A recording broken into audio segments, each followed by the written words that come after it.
very much, Madam Speaker. And the Conservatives are very proud to bring this debate to the floor today because as Canadians have seen in the last 3 years, and as our allies, our trading partners, our longtime friends, our emerging partnerships across this world have seen, the rhetoric of this Prime Minister that Canada is back has been anything but, Madam Speaker. When John Manley, a former Liberal Prime Minister, says that Canada's never been so alone in the world, you know that Liberal foreign policy has brought us to our nadir position in world influence at the moment, Madam Speaker. So while this crisis with China, and particularly the crisis with our canola producers, $1 billion in losses already, Madam Speaker, many of my colleagues in our caucus will speak to that. I want to speak to the wider foreign policy failures of this Liberal government, and particularly due to the Prime Minister. This motion will recommend that we need an ambassador to China right away. We need to bring WTO, World Trade movement on the canola issue right away, and that the Prime Minister needs to take action. There's been 3 months where Canada doesn't even have an ambassador in China, Madam Speaker, and our citizens and exporters are at risk.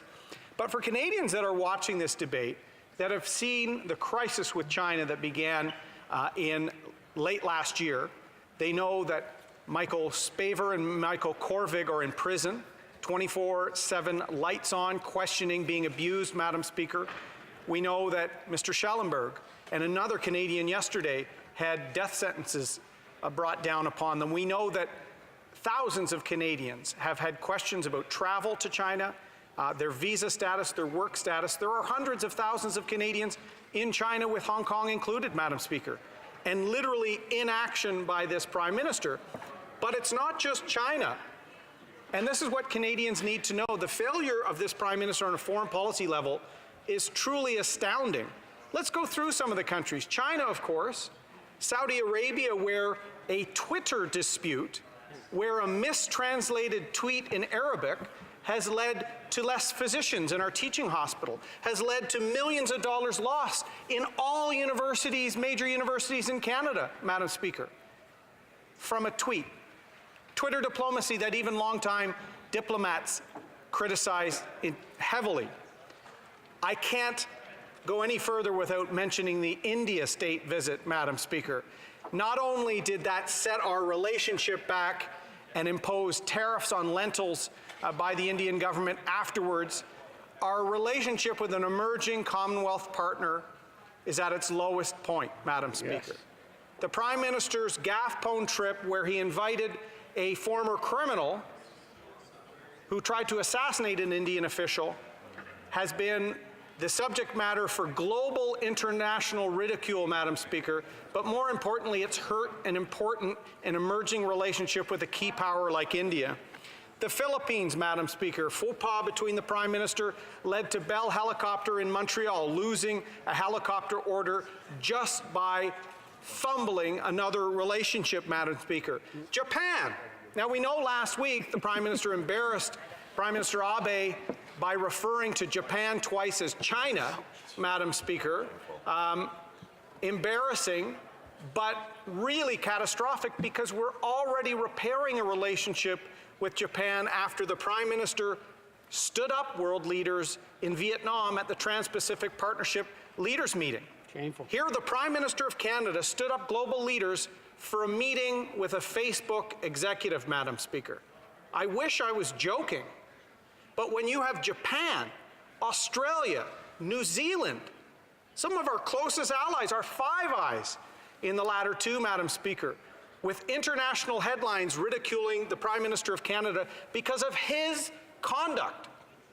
You know how bad it's getting. It's not just challenging countries where we don't share values with, say, China and Saudi Arabia. Some of our closest allies have said what has happened to Canada.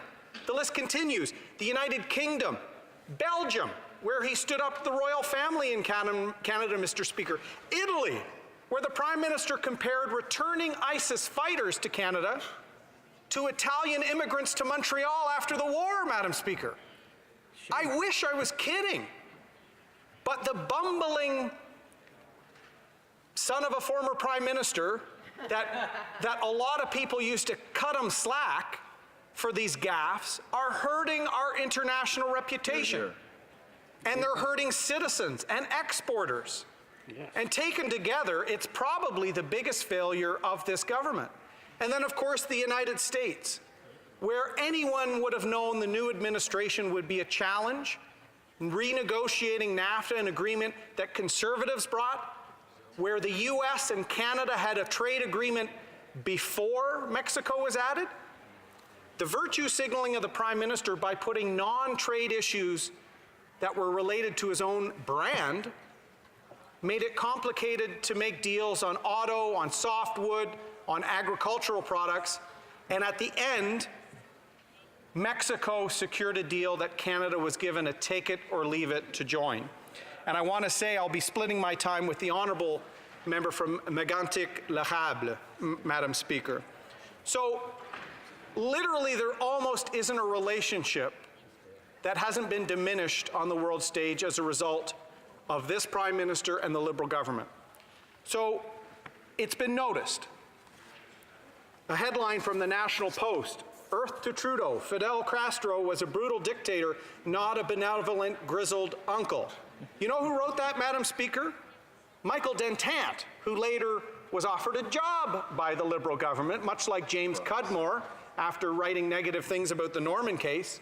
He now is planning to run in Bruce Grey Owen Sound, where he will be resoundingly defeated by Afghan war veteran Alex Ruff, who is our candidate there.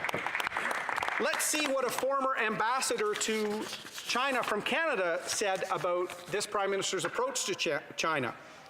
The headline in the Globe and Mail, Trudeau's embrace of China exposes his naivete. Parliamentary Secretary for the Government House Leader has a point of order.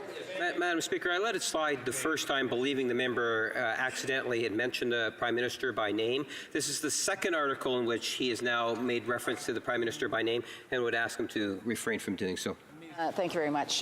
The honourable member has heard the comments, and I trust that he will ensure that he refers to any member that sits in this House by their writing or their position. The honourable member for Durham. I agree, Madam Speaker, and I apologize in my rhetoric and in my passion. I let these headlines get the better of me, Madam Speaker. But let's look at foreign policy. This is where Canada historically has leveraged our national interest and shared interests with another country in order to advance values that maybe that country doesn't share, values like human rights, respect for the rule of law. So we use trade, economic relations, aid, development to leverage a relationship so that we can have an influence in other areas. For peace, for security, for human rights, Madam Speaker. That is the Canadian tradition, and it's been liberal and conservative since our history until this Prime Minister, where he puts his own brand, or in the case of India, his own electoral prospects in Canada ahead of our national interest, ahead of our exporters. Do you think India will be taking some of our excess canola, Madam Speaker? Do you think the UAE or Saudi Arabia will be taking our excess of canola, Madam Speaker, as I would add, they did in the past? No, Canada has fewer options because this Prime Minister has allowed our reputation to be diminished on the world stage, and is one of the biggest reasons why Canada, our people and our country, need a change of government in October. So we balance the interests and values, Madam Speaker. Sometimes they're aligned, like Australia, New Zealand I mentioned. We share values, we share interests, it's easy. Where diplomacy is truly an art is where we don't share the values. That's right. And you leverage trade, you leverage that economic interest to basically be able to have an impact elsewhere. This Prime Minister's done it the opposite way. He puts his brand, he puts his own electoral prospects ahead of the national interest, and our exporters are paying, Madam Speaker. Let's look at China, which has brought us to this emergency, or not emergency debate, our Opposition Day motion. Yeah. We know his much ridiculed pre-election 2015 statement about his admiration for the basic dictatorship. But that underlined the naivete that former Ambassador Mulroney highlighted. Right off the bat, the Prime Minister established two foreign policy goals. He wanted a UN Security Council seat. That election's not going well, Madam Speaker, when you look at the list of countries upset with us. And he wanted a free trade agreement with China, Madam Speaker. So to do this, this Prime Minister green-lighted a number of takeovers. including a security company called Norsat that had contracts with the Pentagon, Madam Speaker. There wasn't even a security review of that contract. So we need to get back to basics. We need an ambassador that is not the hand-picked Liberal insider like Mr. McCallum. That's why we brought this debate today. Questions and comments? The Honourable Parliamentary Secretary of the Government House Leader. No, Madam Speaker, if I was to pick and choose, I would reflect on, Stephen Harper actually traveling to India and paying $1 million to have a limousine go with him, an extra $1 million, I guess because there was no cars or vehicles in India, which was not well received back in India. Or when Stephen Harper made his trip to China, and remember the commitment, well, I brought back a panda or something of that nature, Madam Speaker. At the end of the day, proof is in the pudding. What we have seen is an increase in the number of jobs from coast to coast to coast in excess of 900,000 jobs. One of the reasons for that, Madam Speaker, is because of the hard work that this government is vested in terms of international trade, Mr. Speaker, Madam Speaker. And we've seen more trade agreements signed off by this government than 10 years of Stephen Harper, Madam Speaker. Now, they can say what they will, but that is a fact and that is the reality. Madam Speaker, my question to the member opposite is related to why not recognize that this government has done more for external trade opportunities than any other government in the last 4 decades, because that's the reality, Madam Speaker. The Honourable Member for Durham. Madam Speaker, 98% of Canada's export access has been negotiated by Conservative governments. That's a fact, Madam Speaker. And what's interesting, and this member would know this because he's been here a while, when a former Liberal Deputy Prime Minister, when a former Liberal Foreign Affairs Minister like John Manley says that Canada's never been so alone in the world, even their own insiders are saying the Prime Minister has taken our reputation down several notches. I would refer him to the last speech John McCallum gave in this place. He said this: when Canada and China have disagreed on something, and this sometimes happens, all 3 prime ministers I've served have drawn on this friendship to speak respectfully but frankly to their Chinese counterparts. I know this long tradition will continue, end quote. This prime minister has not picked up the phone, has not sent a minister, has not sent an envoy for over 4 months. Canadians are in prison. There's billions in losses. It's his failed leadership. Questions and comments? The Honourable Member for Essex. Thank you, Madam Speaker. And as Vice Chair of the International Trade Committee, the canola issue is something that we've been seized at the committee about. We had an emergency debate at the committee the opposition parties called for, and we heard from farmers about the very desperate situation that they're in. And although we see, the government coming forward with some funding today, it won't resolve this issue. This issue, at the heart of this issue, is the diplomacy. It's the differences between our country. It's what's happened with the detention in our country of a Chinese citizen. This is a very deep issue and very serious. And I hope that the Liberals will be taking it seriously, because what they've done today is not enough. They shouldn't be patting themselves on the back. One of the things that has been called for, and certainly from the canola farmers, is to launch a WTO challenge.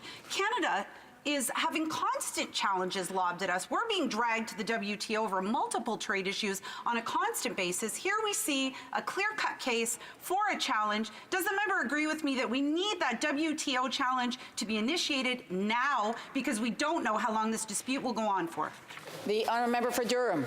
Thank you, Madam Speaker. I agree, the member from Essex, and she notices likely that in our Opposition Day motion, we talk about bringing that challenge to the conduct of the Chinese. We've recommended several other options, including the China-controlled Asia Infrastructure Bank.